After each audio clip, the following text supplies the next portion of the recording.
Welcome to Sales Team Rescue, episode number, I believe we are 68. I am your host, Jeremy DeMerchant, the sales team turnaround specialist. And today, I'm here solo today because I want to talk to you about something that doesn't get touched on enough. In our episode, I think it was 66, we talked with someone who touched on this, and that was the idea of customer success or client success. But I want to take that idea of onboarding a client and making sure they're successful, and I want to spin it back and look at it from the perspective of how we can apply it to sales reps on our sales team. And this this idea inspired me this morning because I was going through the process of developing one of the modules for my upcoming program that's basically designed to show people how to start their first sales team. And as I was going through all the pieces necessary, uh, the area that stood out most to me is the onboarding section. Like the amount of things that you need to have in place to effectively to try to start a sales team, right? So I want you to think about the things that you may need when it comes to onboarding. So first of all, if you think about onboarding, this is the stage in the process where you've got your systems are all in place as far as your sales process, your CRM set up. You've got your communication channels and technology all built out. You've created the job descriptions. You've posted the job ads. You've got people coming on board. Okay, you've hired people. And now you want to onboard them into your company. And so what does it mean to onboard? Well, it means that you need to have this person get to understand who you are, what you stand for, what your vision is. And this is your opportunity to, forgive the language, but you want them to drink the Kool-Aid. You need to have them on side with you to buy into your vision. And hopefully part of this was done during the interview process. Because as much as they're trying to get the job, you're also selling them on your company. So when you get them in here into your office, virtually or physically, and you're going through the onboarding process, you want to make sure that they drink that Kool-Aid, that they buy into that vision, because their energy and their momentum is going to help them overcome a lot of challenges. Now, this is especially true if you're in a place where you are building a commission-only sales team. And a lot of these factors are even more important in the commission sales team space versus if you've got someone who has a base salary plus commission, okay? But I just want to go through a few things in the onboarding phase that I want you to consider. So one, and I mentioned this, the who, what, where, why, and how of the company. Okay, how did the company start? Why do they exist? What problem were they solving? Who is the person in charge? Depending on the size of your company, they may not have met the CEO, but if you're solo, you are probably the CEO and you've probably done the interviewing. So help them understand your vision, why you started the company, and where you want it to go. The other part, and there's lots of other parts to be clear. Next, we want to go through and actually set the goals and the timelines for that role or that position. Now, some of this may have been discussed initially anyway through the interview process or when the job was offered, but you want to get really clear on expectations, right? Everything in life that ends in disappointment is purely because expectations weren't met. And a lot of the times, those expectations weren't set in the first place, so people were assuming. And that applies to your personal life, your business life, everything. So when it comes to a new hire, one, you want to be really clear on your expectations so you're not disappointed.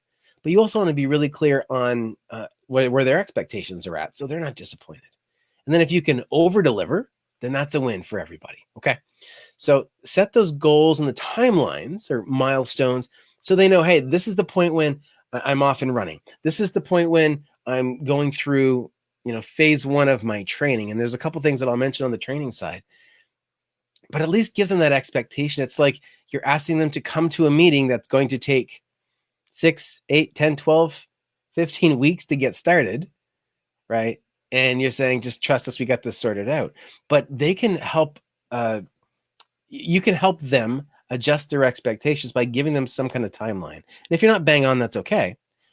But give them that that timeline or that space to be able to plan appropriately. If they're going to spend the first 3 days just learning product information, great, let them know that. That way they can shift the mindset around and they don't have to go, when's my first call? Okay, because no matter how good a salesperson says they are, the first call is always nervous or always nerve-wracking. Okay. So keep that in mind. The next part is identifying their personal and professional goals. So yes, they just got in the door, and yes, they want to answer questions for you in a way that they think you want to hear them. But it's important to connect with them and understand where they're at. And the reason why is because this is where you build trust. So one of the least highlighted pieces of running a sales team is developing that trust. And if you can, from day one, say, look, where do you want to go? How can we be a part of where you want to be? And if someone says, I want to be running my own company in 5 years, don't let that deter you. If someone says, I want to be working for a different company in 2 months, well, that could be a challenge. But get a feel for where they want to go. What goals do they have? Do they want to buy a house, buy a vehicle, have a family? What in their world is important to them? And then you can use that to position all the professional goals that you're going to set for them. Like, yeah, we want you to get this many sales. That's going to give you this much of a commission check. How much closer is that going to bring you to getting that house, to being in a position to have that family? Right. So you want to get to know who they are and what's important to them so you can align with those. In onboarding, you're going to need to do some product training. And I call this product training version 1 because you don't want to just dump everything on them. It's super overwhelming. And the reality is they don't know what they don't know until they get into a conversation and they get a question that they can't answer. So if you can kind of do, I'm going to use the Pareto principle here and do the 80-20 rule. What is the 20% of information you can give somebody about your product or service that will get them 80% of the way there? That's going to give them the space to think about things, to kind of run with it, to develop their own style. And the curve, and I've talked about this in a previous episode, the curve when it comes to a salesperson being successful, at the start, they don't know what they don't know. And so their default setting is, that's a great question, let me go find out. And it sounds sincere, and it is sincere. But then as especially new salespeople get to know more information, they start to talk more and more and more, and they start to look at customers in a way that their job is to show them how much they know, and they info dump all over them. And that actually reduces sales. And then there's this sweet spot at the end where they go, well, maybe when I wasn't talking so much and I was just asking more questions from a curious perspective, there's a reason why that was making me more sales. Maybe I should go back to that and just be able to draw on the answers that I now have when they're needed. And so you don't want to give them all that information because they're going to try to put it all into the conversation. You don't want your brand new sales rep to be in a place where they feel like they have to show the client or prospect how much they know. Okay, the goal of the sales rep is to put them in a position where they can ask the prospect as many high-level questions and empowering questions and curiosity-based questions as they can, so that there's a relationship built, so you can identify the problem, and so ultimately your solution can be their solution.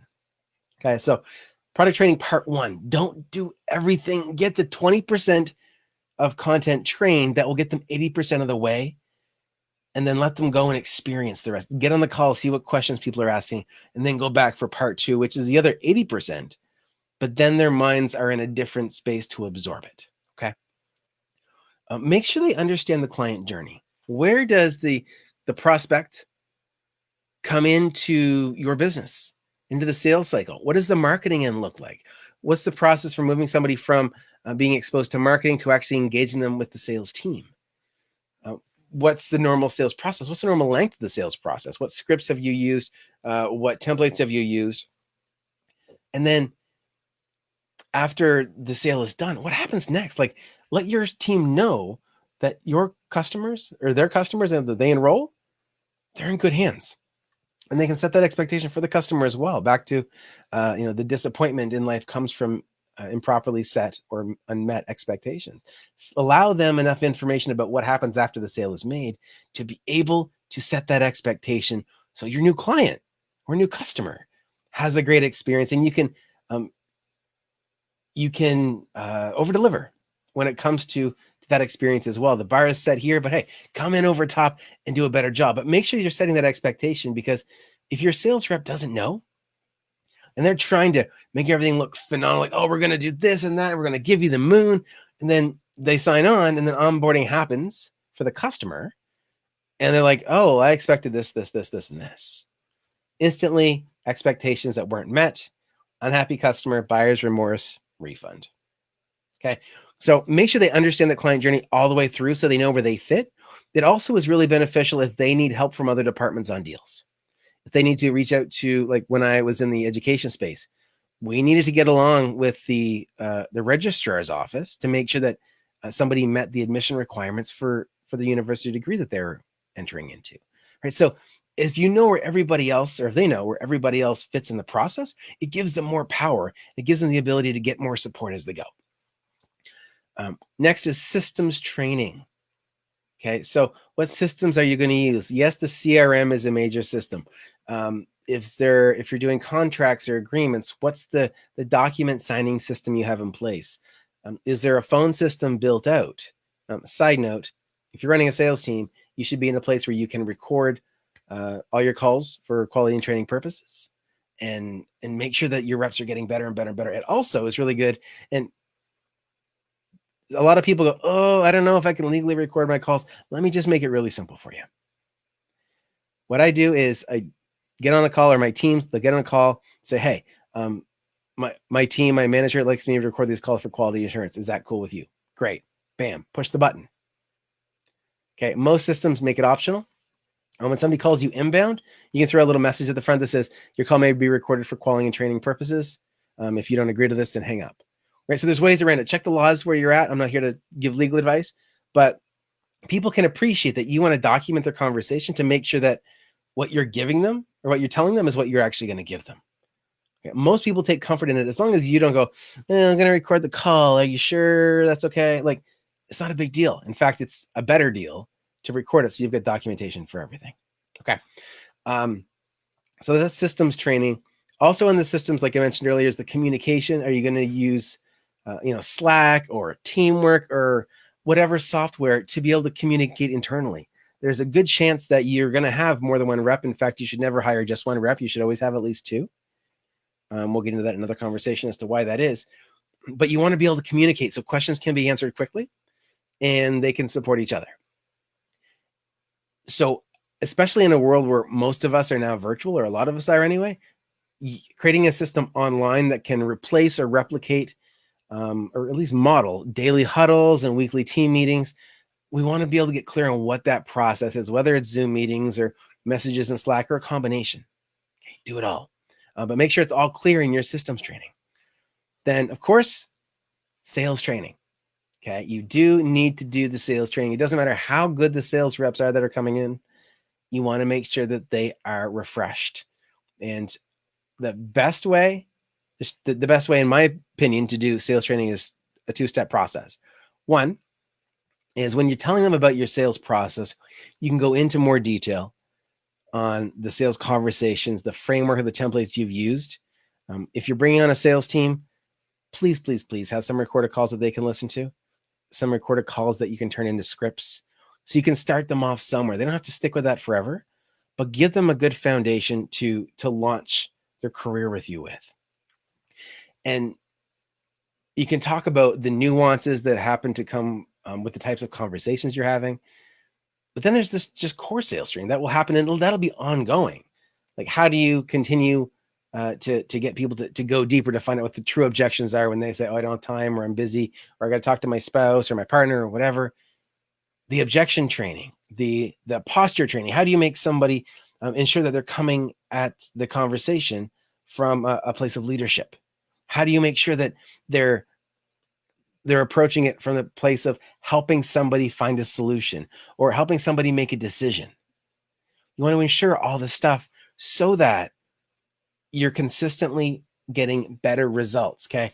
Flatline results, although it looks stable, that's not what a sales team is meant for. You want to continually have your sales team improving and improving and improving month after month because of the support that you're giving them. Okay, so general sales training, listening to calls, jumping on calls with them is a super easy way to do it. Just giving them feedback, because as long as everyone's on the same team, and you and your rep should be, you want to be able to help give them that constructive criticism, okay, or areas of opportunity where they can continue to get better. Okay, so I want to that was a lot. That was what, six different categories. So I'm going to go through them again. This again is what you need to have in place when you onboard a new sales rep. Your first sales rep, your second sales rep, it doesn't matter. This is what's needed. 1, set goals and timelines. I'm sorry, there's actually 7. Let me back up. 1, have them drink the Kool-Aid. Okay, they need to buy into your vision because now they're going to be part of it. 2, set goals and timelines so that the expectations are accurate for them. 3, identify their personal and professional goals so you can link those back and make sure that the goals that you set for them are aligned. 4, product training part 1. This is the 20% of your product information that will get them 80% of the way to that sale. Okay, the others will come in the second part. Number 5 is helping them understand the client journey. Okay, they need to know every step of the way so that they can, 1, set the right expectation for the clients, 2, approach the conversation knowing what the client has already gone through, and 3, create partnerships or synergy between other departments to maximize the success of your prospects becoming clients. The next is systems training. Okay, your CRM, your communication system, any dashboard you might be using. You need to figure out all these pieces, the contract signing, anything at all. Then the last one is the sales training, the ongoing training that helps keep your team on their game and continually improving. So guys, that's just the outline. And I basically just give you an outline for one of my modules in my new course. But that's the outline for one of the modules, the onboarding module in my upcoming course. So I want to share that with you because I think if I have you focused on the pieces, it'll, 1, allow you to think about how you can put this in place for yourself. But 2, it's going to help you avoid bringing somebody on too soon when you're not ready and putting all the work and time in to get somebody prepped and it not being a great experience for either of you. Okay, so that's module 6 of my upcoming course. Shoot me a message. Let me know if this is content that you love. Put comments below. Tell me what you thought of it. Put comments below and tell me what you are looking for future content as well. I want to make sure that the content I'm sharing is content that you want. All right, so thank you so much for joining me on this episode of Sales Team Rescue.